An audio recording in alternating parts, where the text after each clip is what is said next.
have a page that I'm about to complete. The only sphere that I have left is the tarot sphere. So I'm going to use this time to find out a message. And I don't know what the question that I'm going to ask yet is. So that's why I'm recording this. So I can kind of just do this, go over this page kind of like a book report. Like, what is it that it means? Why did I create it? And then hopefully I'll come up with the question that I could ask the tarot and find my answer. So let's see. Where do I want to start? This page, so I've been exploring manifesting, reciprocity for years now. Not always specifically because that's what I was trying to do, but because I was guided to it through trying to improve the quality of my life and move myself out of the labyrinth of the world, the artificial one that we've been living in, Bodhi and I. So what this page is, never mind the cat hair or the eyelash or something, this page is what Bodhi and I kind of came up with last night just by chatting, just hanging out and talking. We overheard something that there is no thing wrong with where we are. That this idea that I need to manifest or do something to get somewhere else, that call of the future, that draw, that energy charge of my future potentials, I need to make sure that I'm not so attached to them that I fail to live right now. And what this has done for us is Bodhi and I have realized that we have already done what we set out to do. In 2017, we set out to build a tiny house on wheels so that Bodhi could retire and we could find land to live on. And here we are. We have already done it. The reason we thought that we didn't do it was because we're in a school bus. We're not in the tiny house that we had thought we were going to build. The land that we're living on, we don't have it, the infrastructure to where we see the future infrastructure, that we're being led to. The point is that we get very caught up into creating the future that it fails to keep us in our present. So this whole idea of waxing and waning, I'm finding in the manifest and the quantum manifest is so huge. I have my moon cycle that we're working on. But then I have the waxing cycle, the building up of the energy towards the full moon. And then the waning cycle that we're about to go into the last phase of. And to me, this waxing and waning, the waning is the letting go of what we're trying to manifest and just be present with what is now. So there's a very specific balance of energy that seems to need to take place when living life. That we're not just always trying to be action and active and go and conquer. That is the waxing energy of growth. But then there's also the death and decay and the letting go, the surrender, the trust, the waning energy. And so that's kind of what this page was about, is for us to realize that we don't have to say, when we do this, then we'll be happy. Or when we do this, then we'll have money. Or when we do this, then we'll work on our craft. These words no longer need to be in our vocabulary, because we're removed from linear consciousness, that a plan happens and that you follow it. We live more in a spiral consciousness where we take these lessons and cycles, and instead of repeating them within the same loop of a circle, we're going a little bit further out each time, gaining more perspective. So that's what the spiral is about. So what we recognize is that we need to stay humble. That's our foundation. Moving out of linear thinking. Realize that all we ever wanted was to live on our own land in a tiny house. And albeit we didn't think it was going to be specifically a school bus, but here we are, we're already, living what we wanted. Now we're just going to refine it. But we're going to do it from a place of gratitude, of grounding. And let's see. Retreat, a space to go back. Okay, so let's talk about renunciation. Renunciation. Bodhi had to renunciate. That's kind of personal. We've renunciated ourselves from all sorts of former relationships and lifestyle choices. And what we realize is that being renunciates, these gypsies, nomads, hermits, wanderers, vagabonds, we've come back to the original place, the original energy of our consciousness, that we have come here not because we planned it, but because it was our path that we were led to renunciate a world, a reality that wasn't natural for us. So the and renunciate is to come back to the original place, and that you're removing the ability of others to wage war against you when you are no longer attached or have expectations as to what somebody else should be or mean to you. So this is kind of where this 1 and this 0 come in, this unity that we've found through renunciation of material things and of relationships that are not favorable, not because we feel like they're not favorable, but because the other party doesn't want to communicate and continue to grow the relationship, that we've established boundaries, that we've renunciated connections to things that do not give us a charge that would help us help reality. We've removed our energy from it if it's going to decrease our energy, because we're trying to do something important, or at least it is important to us. So see it as energy and matter. That's the other thing that's jumping out. Let's see. So I left a note that seeking, manifesting, pretty much anything can be an addiction. So I personally must be careful that I don't make the Quantum MeMoir an addiction. That is not a dogmatic practice, that it's always evolving and flowing and moving into whatever I need it to be in that moment, and not because I decide it to be, but because that's how it's happening. So what I want to do is just constantly stay in this balance of the waxing and the waning, because those are the polarities that I'm moving between depending on what is actually happening, what is occurring. So what this means to me is that my future is not separate from me, because it's sort of like a polarity. It's not outside of me. It is already mine. I just need to reveal it from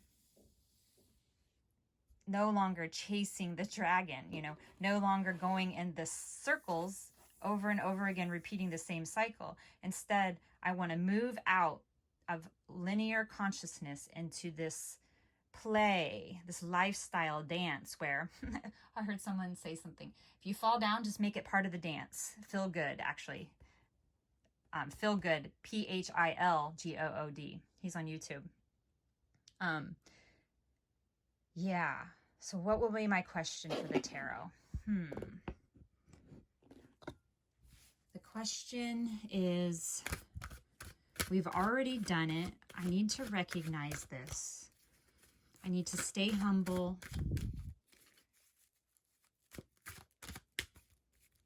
And stop chasing the dragon and just be grateful for what I have right now.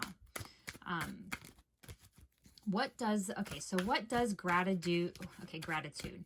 So what is it that gratitude, I have it, I'm holding gratitude for the school bus that I live in, and this land, this 5 acres or 4.9 acres that I live on. What does this gratitude that I have, what does it do? What is the magic of it? What does it put out? Communicate to me what my gratitude represents. So we have the Knight of Cups. Rose-colored glasses give way to shades of disappointment. I'm going to have to think on that or look it up, because I'm not really getting an intuitive thought. Give way to shades of disappointment.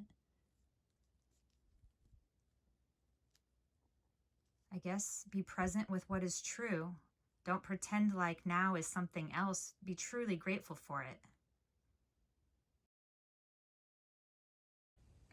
So Crystal Clear that's a tongue twister. Crystal Clear Reflections is the website that I use to help me dive deeper into the tarot meaning as I'm learning tarot. So let's see. I'm going to take notes and see what this card will mean.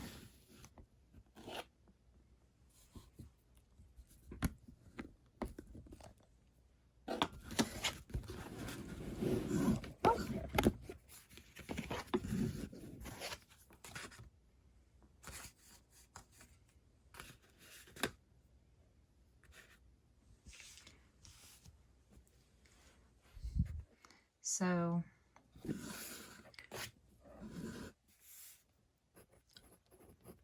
look before you leap.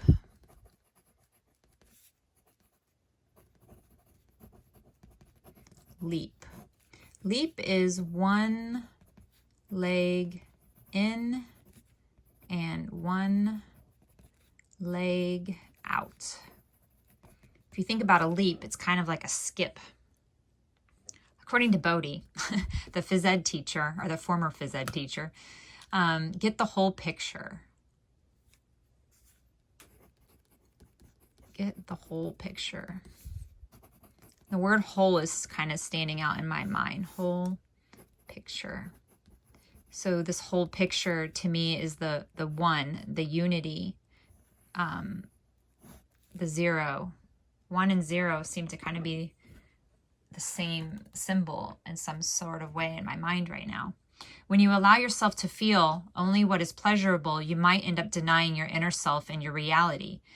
You have mastered your desires. Take advantage of your emotional energies. Okay, so this is kind of like using the waning energy.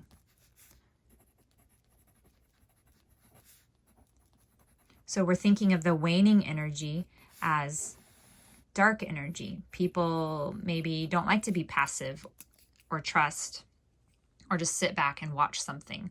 So this is kind of like the dark energy, the night, the new moon, the darkness. So use the waning energy. We're going to take advantage of it. This is mastery. You are experiencing a negative reaction to the increased demands of the world upon you. You are a passive person being pushed forward towards action or commitment, and you do not like it. Without outwardly resisting, you still resent the demands being made of you. This attitude can result in a wall between yourself and the people who are making you act out your responsibilities. And if you allow it to continue, it can result in manipulation, lies, and tricks. You may be missing emotional opportunities.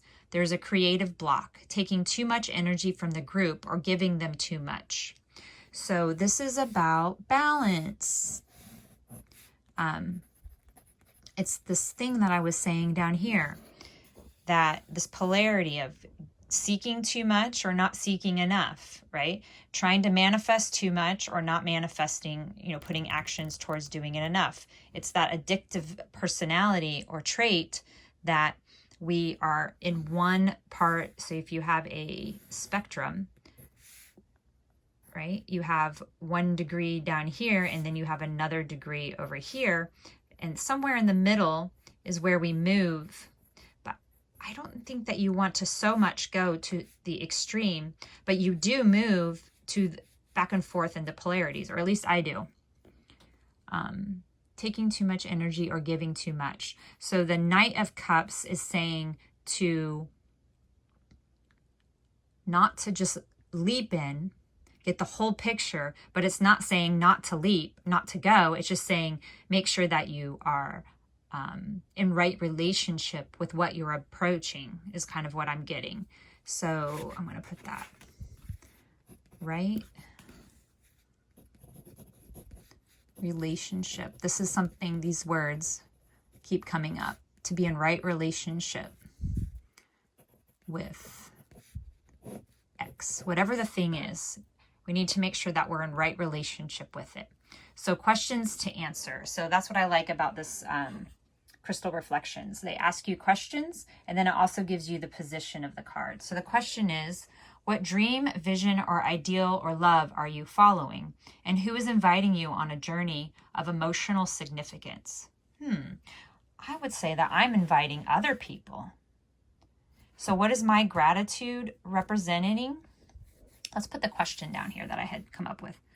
What does my gratitude represent? Kind of like symbolize, like what is it expressing for me? Oh, look, and there's a cups there. So cups is emotions. So this, to me, from what I'm gathering, is this is like an emotional thing. So what does my gratitude do? It makes sure that I am in the right relationship. If I'm not holding gratitude, I imagine that I'm probably not in the right relationship. So if I'm missing the ground, the gratitude, to realize I've already done it, then the lesson would be that I need to find the balance. I need to look and see where my right relationship is. So in the first position for this card, since there's only one tarot card, I always look at this as the first position. The website says, here's a curious blend of the active and passive principle. Wow, I love it. A curious blend of active and passive energy. Now I'm really being sloppy with my handwriting here, and I kind of do it like this when I'm doing my pages offline, that I don't share like the artistic part of it.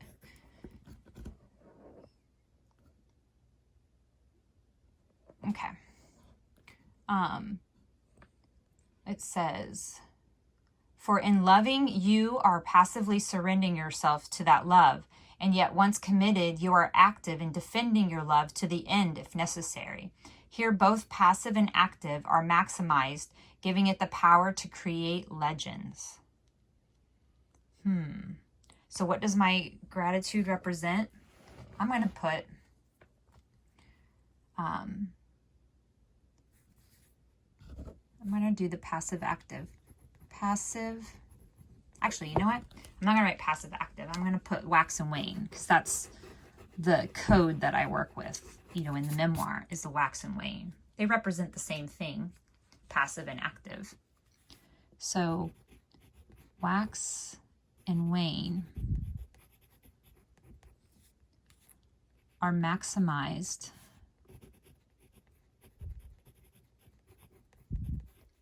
giving power to create legends. Giving power. And then I'm going to write the equal sign here for legend. And what I'm going to do is, when I think of the word legend, this is really sloppy, what's coming to my mind is legacy.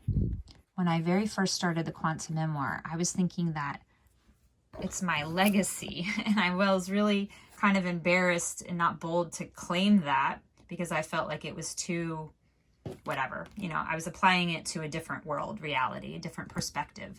So yes, I am trying to create a legacy. I am trying to make a difference in my reality. And I know if I do that, it makes a difference in the larger reality. So if I continue to hold gratitude for where I am currently, by balancing this waxing and waning energy, then it's going to give me power. My gratitude represents the power to become a legend, to create a legacy. Boom! I figured it out. Whether it means something to you, I don't know, but I know what it means to me.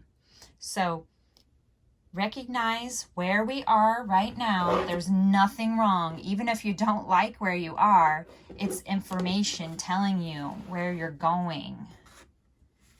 That's the path. It's not something that can really be planned. It's something that you watch unfold, and you just need to reveal it by stepping out of the way.